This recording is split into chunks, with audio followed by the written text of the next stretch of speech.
आज वाकरीत रस्ता रोकोच्या संदर्भानं तुम्ही खरं तर उपस्थितीमध्ये राहिलाय. मगाशी तुम्ही समाधान पाटीलना बोलला, परिस्थिती त्यांची ढासळत चालली आणि या सगळ्या पार्श्वभूमीवर तिकडे अधिवेशन चालू असताना कुठल्याही पद्धतीची भूमिका अजून कारखानदार किंवा एकूण प्रशासन सरकारने घेत नाही. पहिली प्रतिक्रिया काय? ऊस दराच्या बाबतीत ऊसाला 3500 रुपये दर मिळाला पाहिजे म्हणून समाधानजी फाटे आणि त्यांचे 3 सहकारी पवार जे असतील, जगदाळे जे असतील आणि लामकाने जे असतील, हे आज 4था दिवस उपोषणाचा आहे आणि त्यांची गेली 2 दिवस झालं प्रकृती त्या ठिकाणी ढासळते आहे आणि प्रशासन त्यांच्यावरती उपचारासाठी दबाव त्या ठिकाणी टाकतंय आणि म्हणून त्या बाबतीतला त्यांना सहकार्य असेल पाठिंब्याच्यासाठी आज रस्ता रोकोच्या माध्यमातून तिथल्या ज्या त्या ठिकाणी सरकारला जाग आणावी.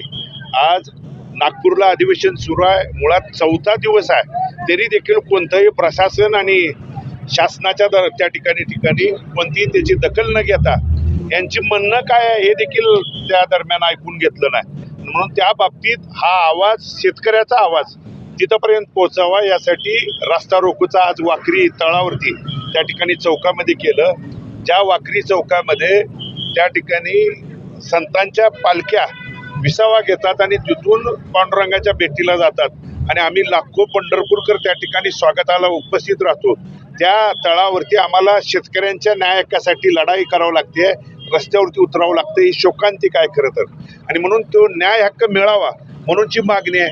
कारण गेल्या वर्षी मग साखर कारखानदार असेल, सरकार असेल, मताच्या जोगव्यासाठी हात वर करून कुणी त्या ठिकाणी स्पर्धा लावली आणि कुणी मग आम्हाला 3500 कसं शक्य आहे, 4000 दर कसा शक्य आहे, हे त्यांच्या भाषणाने त्या ठिकाणी इथल्या समस्ते शेतकऱ्यांनी ऐकलं. आणि मग वर्षानंतर अशी काय परिस्थिती बदलली की तुम्ही समोर येऊन आज दराच्या बाबतीत बोलायला त्या ठिकाणी तयार नाही. संगनमतानं ठरवून एखादा दर ठरवला की त्याच्यापेक्षा 25-30 रुपये दुसरा त्या ठिकाणी साखर कारखानदार कमी देतोय. म्हणून ही दुजाभावाची भूमिका कुठं तर बंद झाली पाहिजे. म्हणून 3500 रुपये दर मिळाला पाहिजे. गाईच्या दुधाला 50 रुपये आणि म्हशीच्या दुधाला त्या ठिकाणी 80 रुपये.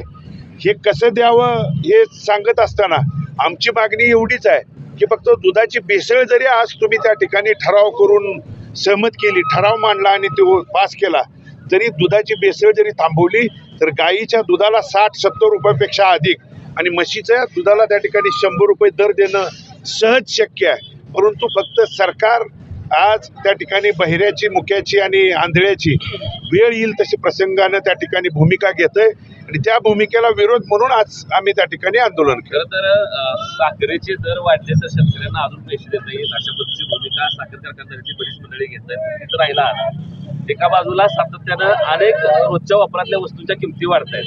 अगदी डाळी, चहा पावडर पासून कुठली बी गोष्ट घ्या ती डबल टिबल झाली. तर शेतकऱ्याची साखर मात्र अजून सुद्धा 28, 35, 34 रुपये राहते. तर तिथं सुद्धा कशा पद्धतीचं आव्हान सरकारला असतं. मुळात SNPचा दर आणि साखरेचा दर, मग इम्पोर्टच्या बाबतीत असेल किंवा एक्सपोर्टच्या बाबतीत जे राज्य सरकार आणि केंद्र सरकारचा जे त्या ठिकाणी नियम आहेत त्यात बदल करा, हे वारंवार आपल्या संघटनांचं आणि शेतकऱ्यांचं म्हणणं आहे. आणि आज जे दराचं आम्हाला सांगितलं जातं तोच दर, तोच SNP, तोच त्या ठिकाणी एक्सपोर्टच्या आणि इम्पोर्टेडच्या बाबतीत गेल्या वर्षी देखील तोच त्या ठिकाणी नियम होता. मग गेल्या वर्षी तुम्हाला त्या ठिकाणी दर देण्याच्या बाबतीत सहज शक्य झालं किंवा तुम्ही त्या ठिकाणी दर डिक्लेअर केले, मग आज ह्या वर्षी का तुम्ही देऊ शकत नाही? उलट गेल्या वर्षीची आणि या वर्षीची जर तुलना केली तर मध्यंतरीच्या काळामध्ये अतिवृष्टीमुळं इथला शेतकरी उद्ध्वस्त झाला आहे. हातातोंडाशी आलेली अनेक पिकं उद्ध्वस्त झालेली आहेत. एकमेव ऊस पिकावरती त्याला त्या ठिकाणी कुटुंबाचा आणि भविष्याचा उदरनिर्वाह करणं त्याला त्या ठिकाणी गरज आहे. आणि मग त्या ऊस दराला जर तुम्ही आधार नाही दिला, दर नाही दिला, तर तो शेतकरी जो अतिवृष्टीमुळं निम्मा अर्धा मोडलाय तो पूर्ण त्या ठिकाणी संपून जाईल. आणि म्हणूनची मागणी आहे की जास्तीत जास्त दर तुम्हाला गेल्या वर्षी मताच्या जोगव्यापाय तुम्हाला शक्य होतं, तर आज शेतकऱ्याच्या कळवळ्यापाय तुम्ही खऱ्या अर्थाने येऊन हा दराच्या बाबतीत सांगणं गरजेचं होतं. SNP नियम, तो इम्पोर्ट एक्सपोर्ट गेल्या वर्षी देखील समानच होतं, त्यावेळी तुम्हाला शक्य होतं. मग ह्या वर्षी का शक्य नाही हे एकदा तुम्ही येऊन त्या ठिकाणी लोकांच्या पुढे सांगायला तयार असलं पाहिजे. मात्र जाणून बुजून दुर्लक्ष करण्याचं काम जिल्ह्यातल्या तमाम साखर कारखानदाराच्या वतीनं आणि काही पुढाऱ्यांच्याकडून त्या ठिकाणी सुरू आहे. तुम्ही सुद्धा विठ्ठलचे माजी चेअरमन आहे, दर देणं शक्य आहे का आत्ताच्या परिस्थितीत? मी सांगण्यापेक्षा अनेक साखर कारखानदाराच्या चेअरमनची आणि प्रमुखांची भाषणं तुमच्याकडे आहेत. नसतील तर मी आता तासाभरात तुम्हाला दाखवू शकतो की 3500 काय 4000 दर देणं शक्य आहे म्हणणारे नेते मंडळींनीच आज तुमच्याकडे ते पद आहे. मी त्या कारखान्याचा त्या ठिकाणी ठराविक काळासाठीचा चेअरमन होतो. आज मी त्या ठिकाणी पदावरती नाही, त्यामुळं त्या पदाच्या बाबतीत त्याच्या बाबतीत बोलणं मला त्या ठिकाणी उचित नाही. पण जे नेते मंडळी त्या पदावरती आहेत त्यांचीच भाषणं आपण जर काढून बघितली तर सहज शक्य म्हणणाऱ्या नेत्यांनी पुढे येऊन त्या ठिकाणी निर्णय घ्यावा. आणि सहकार्यांच्या उपोषणाचा आज 4था दिवस आहे. हो, सर्वांना आहे या आंदोलनाची धार अजून तीव्र होईल.